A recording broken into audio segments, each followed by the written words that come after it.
Tu es manager, ton agenda est plein à craquer. Tes emails explosent. Tu as l'impression de courir partout sans avancer. Les projets s'empilent, ton équipe attend tes instructions et toi, tu cours partout. Tu finis par faire tout toi-même. Résultat, fatigue, stress, frustration et parfois même des erreurs qui te coûtent cher. Ça te parle ? Parce que c'est le piège classique des managers. Et si je te disais qu'il existe une méthode simple pour sortir de ce cycle ?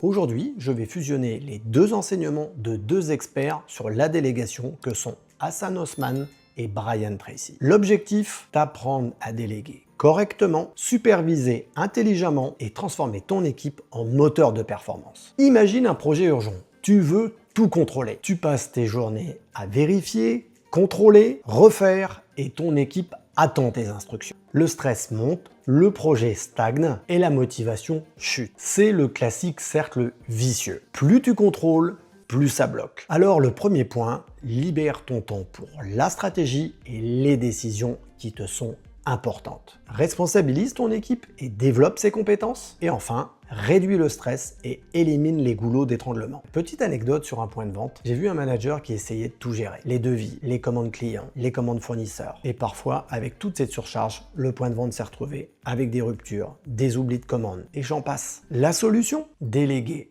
intelligemment avec suivi et feedback. Alors je vais te parler des erreurs classiques qui empêchent de déléguer. Le premier point, c'est le micromanagement. Le micromanagement, c'est vouloir tout contrôler dans les moindres détails et tuer l'initiative. Un exemple, tu corriges chaque phrase dans un rapport de tes collaborateurs. Moralité, ils n'osent plus rien proposer. Le deuxième point, ce sont des instructions vagues. Et pourquoi ? Parce qu'ils amènent à la confusion et aux erreurs. L'exemple le plus flagrant que j'ai eu sur mes 25 ans de carrière, c'est justement en donnant une consigne et en disant « fais ça », sans expliquer ni le pourquoi ni le comment. Tu auras un résultat bancal. Le troisième point, c'est la délégation tardive qui amène stress et précipitation. L'exemple qui me vient le plus à l'esprit, c'est d'attendre 2 jours avant la deadline pour pouvoir passer la tâche à quelqu'un. Le résultat est simplement une catastrophe. Et enfin, le quatrième point, qui est le manque de suivi. Le manque de suivi amène tout simplement à une perte de confiance et à une répétition des erreurs. Alors l'ensemble de ces erreurs que je viens de vous exposer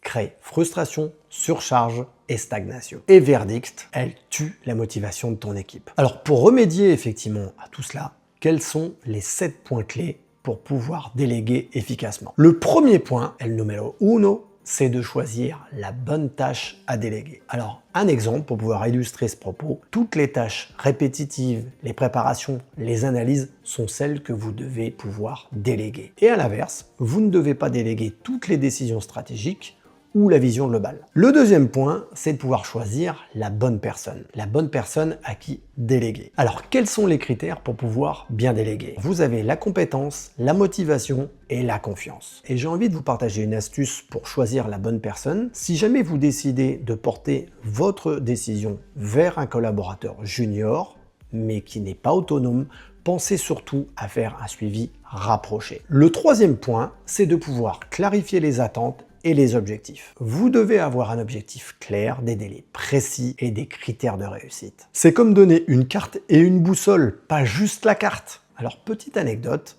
en termes de posture managériale. Si avant tu t'adressais à ton collaborateur en lui disant « prépare ça », le résultat, tu étais dans l'erreur. Désormais, ton changement de posture va t'amener à aborder les choses beaucoup plus sereinement. C'est-à-dire, voici le résultat attendu, la date limite et les critères de réussite. C'est le succès garanti. Tu maximises ainsi les réussites de l'ensemble de ton équipe et les tiennes. Le quatrième point, c'est donner l'autorité et trouver les ressources nécessaires. Ton collaborateur doit pouvoir agir seul et prendre des décisions simples. Si tu gardes tout le pouvoir, tu bloques ton équipe et tu multiplies les points de friction. Le cinquième point, c'est le suivi régulier et le contrôle intelligent. Effectue des points courts avec des tableaux de bord simples. Ton suivi, c'est ton levier de confiance et d'apprentissage pour ton équipe. Un exemple, fais un checking tous les 2-3 jours d'une quinzaine de minutes. Je peux même vous partager mon propre exemple. Quand il y a plus d'une quinzaine d'années, j'étais moi-même chef d'agence et manager.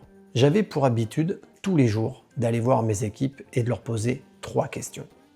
qu'allez-vous faire aujourd'hui? En quoi puis-je vous aider? Rencontrez-vous des difficultés? Le 6e point, c'est d'encourager et de pouvoir soutenir. Il est important de pouvoir montrer ta présence sans pour autant micromanager ton équipe. Ton rôle en tant que manager est de guider et de ne pas tout contrôler. J'ai une anecdote à te raconter effectivement sur ce sujet, c'est que parfois, un mot d'encouragement au bon moment change la motivation de ton collaborateur. Et enfin, le 7e point, c'est évaluer, faire du feedback et assurer la reconnaissance. Clôturer un projet, c'est valoriser, apprendre et renforcer la motivation. Reconnaître un effort motive plus que de corriger une erreur. Alors, quels sont les bénéfices immédiats de la délégation? Tu as plus de temps pour toi, tu as une équipe responsabilisée, tu as moins de stress autour de toi et la confiance que tu partages est renforcée. En résumé, tu passes de pompier submergé à manager stratégique, calme et respecté. Et ça se ressent dans tes résultats. Plus de projets livrés, des objectifs respectés, moins de friction et une équipe motivée. L'exemple le plus flagrant que je peux vous partager sur ces 25 ans de carrière, c'est notamment un de mes managers qui effectuait un suivi ultra light d'un de ses commerciaux itinérants. Ce qui se passait, c'est que son top 5, sur le poids de ses 5 plus gros clients, pesait plus de 95% de son chiffre d'affaires. Pas de brief hebdo, pas de tournée du haut, pas de suivi spécifique. Moralité de l'histoire, lors de nos one-to-one, nous avons pu étudier les KPI de ce commercial itinérant et avons détecté, décelé effectivement des anomalies.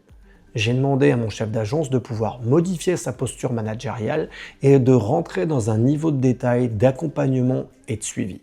Moralité, s'en est suivi des tournées du haut, des briefs beaucoup plus méthodiques et un résultat final beaucoup plus ciselé pour amener l'ensemble de l'équipe à la réussite. Après 25 ans de management, j'ai vu ces principes transformer mes équipes. Ceux qui appliquent les principes de Hassan Osman et Brian Tracy avancent plus vite, motivent mieux et produisent des résultats supérieurs. En résumé, déléguer efficacement, c'est choisir la bonne tâche et le bon collaborateur, clarifier les attentes, donner autorité et ressources, suivre intelligemment, encourager et féliciter. Le résultat, tu es plus stratégique, ton équipe est plus performante. Voilà les grands principes pour déléguer efficacement. Tu l'auras bien compris, ce n'est pas seulement une question de bien répartir les tâches, mais de libérer ton temps, de faire grandir tes collaborateurs et d'élever la performance globale de ton équipe. Commence dès aujourd'hui à appliquer une action concrète, même simple. Observe la différence dans ta vie professionnelle, tu seras surpris de l'impact. N'oublie pas de commenter, liker et partager cette vidéo si elle t'a aidé. Et surtout, dis-moi en commentaire quelle action tu vas mettre en pratique cette semaine